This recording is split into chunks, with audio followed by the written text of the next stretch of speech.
What's happening? Good evening to you. A little bit of a late edition of the Dog Food Radio Show.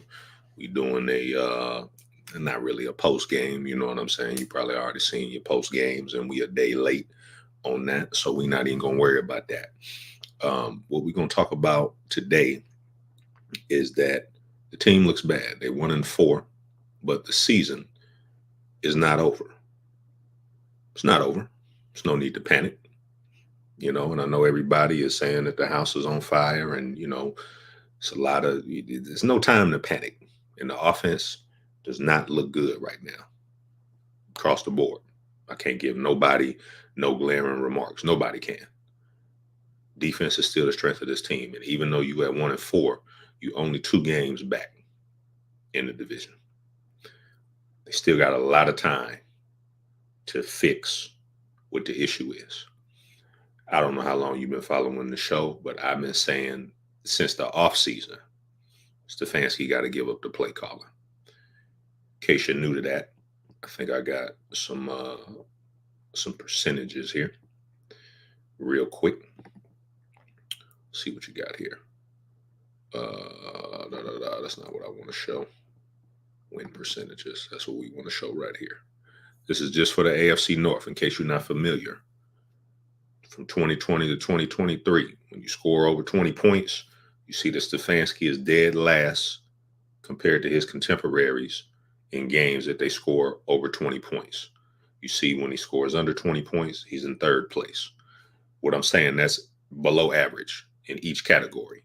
You see that it's Tomlin and Harbaugh are the 2 top coaches in the division, in case you ain't been following that. Also, if you haven't been following it, Stefanski's never had a top 15 passing offense, I don't think, in his career. I think the highest has been is like 19th. So all these people talking about he's a brilliant offensive mind, the stats don't prove it, at least passing wise. You understand?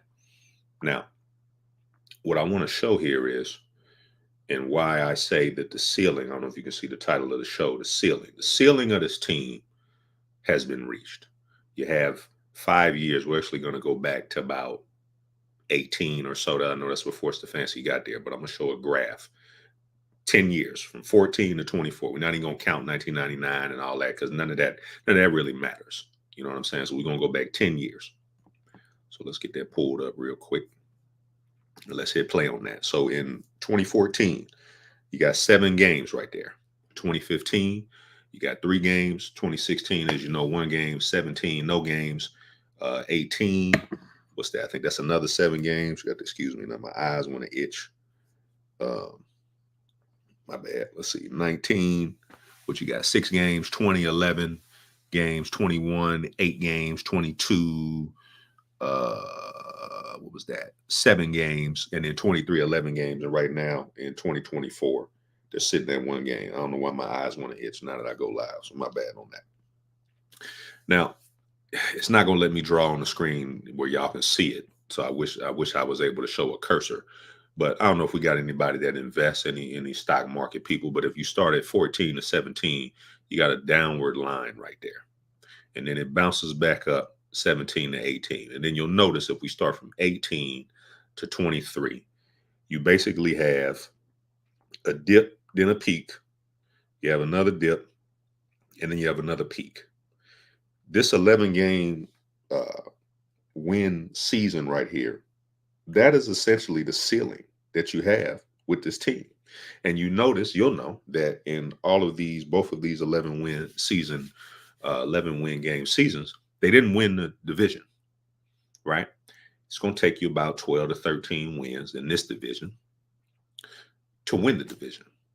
And so if you average out the 7 wins in 18, the 8 wins in 18, no, 7 wins in 18, the 6 wins in 19, 11 wins in 20, 8 wins in 21, 7 wins in 22, 11 wins in 23. That comes out to 8.33. So about 8 wins a season since 18. That's average. It's right at average. If this was a 16-game season, you'd be talking about 8-8. Now, 8-8 is better than 0-16. It's better than 1-15. You understand? But 8 wins on average ain't going to get it done. You got to find a way to bump that up to 10 to 11 wins on average. And I argue that right now, with the current leadership, with Kevin Stefanski at the head, I think you've seen the ceiling. I think you've seen the ceiling with Andrew Berry. You feel me? His draft picks, they're more missed than hit. You feel me? Kevin Stefanski has had a number one pick in Baker Mayfield, and he's had a carousel of quarterbacks with the consensus among most people saying that Joe Flacco looked the best in his offense. I don't know why my eyes are itching right now. So I don't understand where people say that Kevin Stefanski is this brilliant mind. Yeah, he's a two-time coach of the year, but let's keep it 110%. That's largely predicated on the defense. If you look at the 2020 season, the 2023 season, the defense was playing well. The run game was a little bit better, a lot better, really, because you had a healthier Chubb. You understand? So what Browns fans what they're going to have to do, they're going to have to, number one, temper expectations, because you've never had a Kansas City Chiefs type offense. You've never had that, at least in the past. In the run, you've had that. In the past, you've never had that since 2018. You've never had that. So I don't know where people are getting that from. But I think that the current regime, and really Dorsey before them, they've laid a good foundation. You need somebody that can step in and take you to the next level, whoever that is. I'm not going to throw out no names because really, I don't know. I just be speculating. But I think the Browns have reached that point where I don't think that the offense, because if you look at it on paper, they have the pieces on offense. I still think that the focus in the draft, focus in free agency, the focus even this season, I think they need to make a trade defensively. I really think they need another corner. I really do. I think they need another corner, somebody that is comparable to a Denzel Ward, so that your trio is Ward, whoever the second corner is, and Newsome. I think that'll help bolster the defense tremendously. Linebacker wouldn't hurt either. Maybe another edge wouldn't hurt either. But I think they need another playmaker defensively.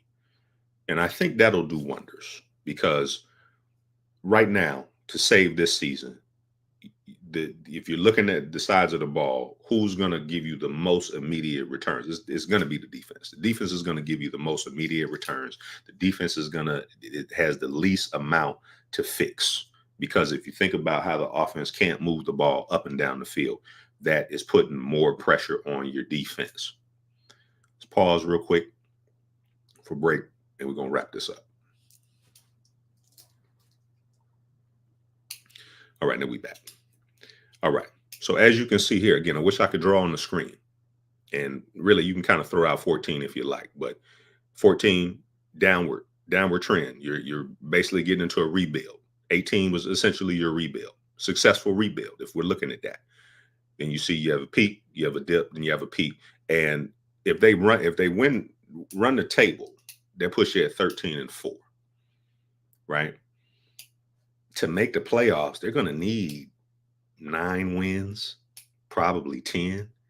So 9 wins push you at what? No, 9 wins ain't gonna get it done. Probably a wild card, but that's 8 losses. So for them to go 9-8, you got 4 more losses. You can lose 4 more times. So again, it's not over, but they got to fix what I think can or give a boost to what can save the season, and that's going to be the defense, right? And then hopefully, if you can do that, if you can supercharge the defense, that'll allow the offense to play catch up. Now let's just make a couple of comments about the offense. I'm not really gonna tolerate a lot of hate or slander or whatever for really anybody on the team, because I think they all out there busting their ass. You know what I'm saying? And putting their life on the line, because football is a violent game. We understand that. But is the starting quarterback playing well? No, he's not. Let's just keep it 100. Is he getting a lot of help from his supporting cast? No, he's not. Let's keep that 100. Is he getting a lot of support from the coaching staff? Head coach, that is. I would say no. I would say no. So this is if you're talking about the offense and how anemic the offense looks, it's a totality. Kevin Stefanski said it in his press conference. It's a team thing. Everybody has to do better offensively. So this is also a lesson, and this is also why I say that the ceiling has been reached, because in the offseason, they really, aside from the Judy trade, they really didn't do anything to try to bolster the offense. And you had all those free agent running backs that were on the market. You say Quan Barkley's, Derrick Henry's, Josh Jacobs. I want to say Austin Eckler was probably out there. And there's probably 3 or 4 more that I'm forgetting. And you had the opportunity to upgrade what you had at Ford, that who you was going to be going into the season with, and basically bring back Chubb to basically have a 1-2 punch. And you let Baltimore basically get Derrick Henry. A lot of people said that he lost a step. That's obviously not true. And you're seeing what happens when we'll say Andrew Berry in this example, the GM thinks that they're good, and you're seeing it. You're seeing the evidence that no, you really wasn't good, because last year's success is not indicative of tomorrow's success. So we all drank the Kool-Aid. We all believed the hype that we saw in 23 with 5 quarterbacks. And let's just be honest, they won a lot of games last year that they probably should have lost. San Francisco missed a field goal at the end of the game in Indianapolis. Kevin Stefanski was dialing the pass plays on the 2 or 3 yard line, and I think one of them almost got intercepted, or there was a turnover that almost happened. So they were winning a lot of games, close games, that could have went either way. And if you think about the first 4 games of this season, minus the Dallas game and obviously the Commanders game, the Raiders game could have went either way and they lost. The Jacksonville game could have went either way and they won. So they're not getting the same bounces. They're not getting the same calls, the same luck that they got last year. So, and sometimes that happens, but you know how you fix that? You execute better. You catch the football, you eliminate the penalties, you stay locked in, and you actually have strategy. Because I don't think that Kevin Stefanski is scheming schematically, is attacking the defense to where somebody is coming open. Because I've watched 4 games. I don't know who they're trying to attack. Washington had a bottom third passing defense, and they looked elite on Sunday. So again, the season is not over. Season's not over. 1-4. A lot of people thought they'd be 4-1, at least 500. But Steelers are 3-2. Bengals are 1-4. Ravens are 3-2. So you're right there. You're only 2 games back. There's no need to panic. But again, if you look at this graph, this is average. This is the ceiling that I'm talking about. 11 wins is your ceiling, and 7 to 8 wins is your floor. Because let's just be honest. If they have a piss poor, abysmal year, the floor for them is between 6 to 8 games. That's the floor. They're not going 3-14. That's not happening. I don't believe that that's happening. Not with that defense. So they have to, they don't want to get on my argument. And Browns fans, you shouldn't want them to get back on this quarterback carousel thing where it's like, we got to find a quarterback. We got to find a quarterback. We got to find a quarterback, because it really don't work like that. Look at what Carolina did to get Bryce Young. Hadn't worked. Look at what the Browns did to get Deshaun Watson. It was aggressive, and I applaud their aggression, but as of right now, it hasn't worked. Maybe it can still work, and think it happened, but it hasn't worked. So giving up all your assets or making a blockbuster trade to try to shore up the quarterback position. Look at what the Jets and Aaron Rodgers, I don't know how much they gave up to get him, but it really don't work that way. You got to bolster your defense. And right now they have an excellent A+ defense right now. I think they just need a piece here or a piece there to solidify it and supercharge it. And then go into the draft. It should be the same mindset.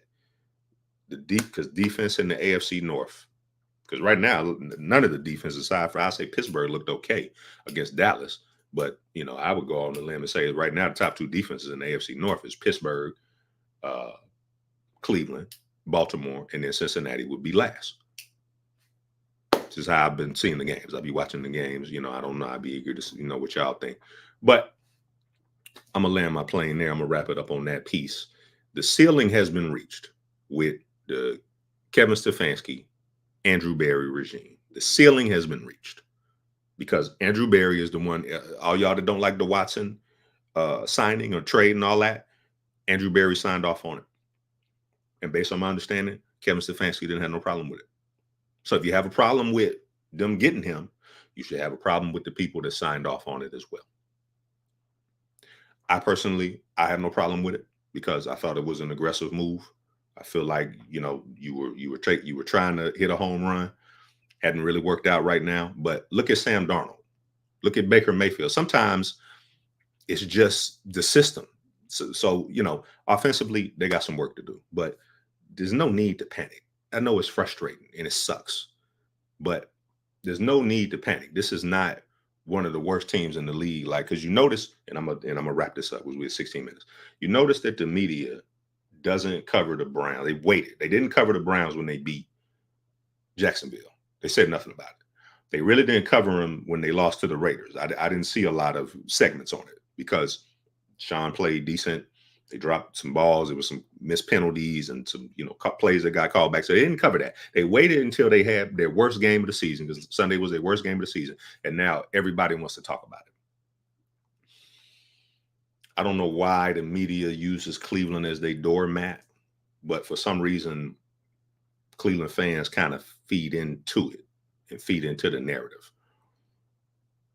It's a stupid problem to have, and it's a bad problem. It's a bad situation to be in because they dug themselves into a hole.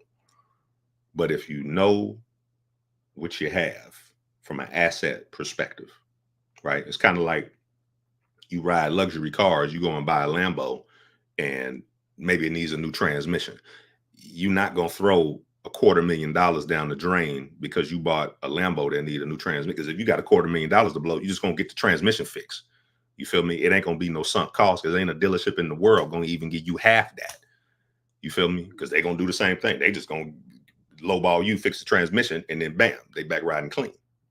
So it's hard to do, but in times of crises, you got to be cool, stay level-headed, and allow the professionals to try to right the wrong.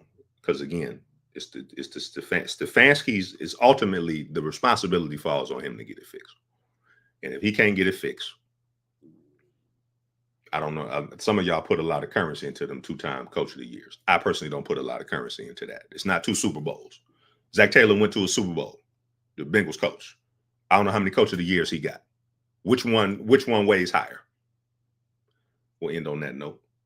Appreciate y'all if y'all joined in on that. Sorry if it was a little bit long-winded. Yeah, I don't know who they got this week. The Eagles. Eagles coming off a bye. That's gonna be a rough one.